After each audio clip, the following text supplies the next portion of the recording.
Unlocking the Heart of Language, in dedication to. Hello, everyone. Welcome back to our channel, where we dive deep into the fascinating world of English language learning.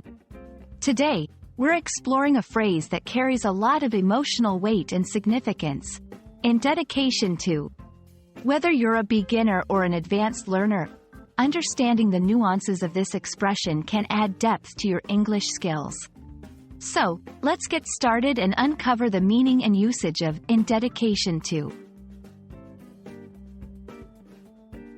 In dedication to is a phrase used to express the act of dedicating something to someone or something.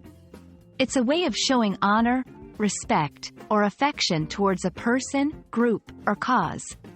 This dedication can be found in various forms of expression, such as books, music, works of art, or even events. When you see or hear, in dedication to, know that what follows is the focus of the honor or tribute being given. This phrase is versatile and can be used in both formal and informal contexts. Here are a few examples to illustrate its use. Books and publications. Authors often dedicate their works to loved ones, mentors, or influential figures in their lives. A dedication page might read, "In dedication to my parents, for their unwavering support and love."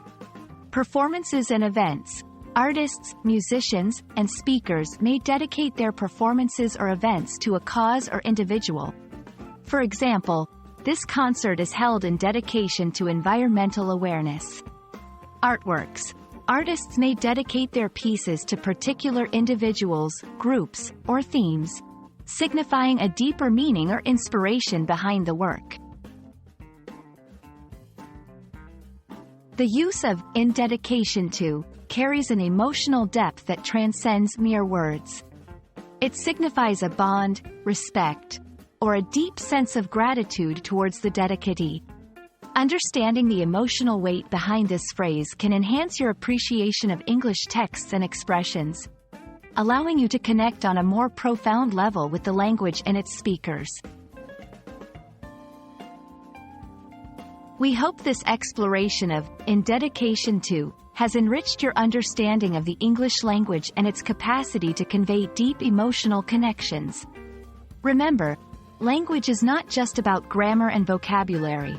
It's also about the heart and soul poured into the words we choose. Thank you for joining us, and we look forward to bringing you more insights into the beautiful world of English language learning. Stay curious, and keep learning.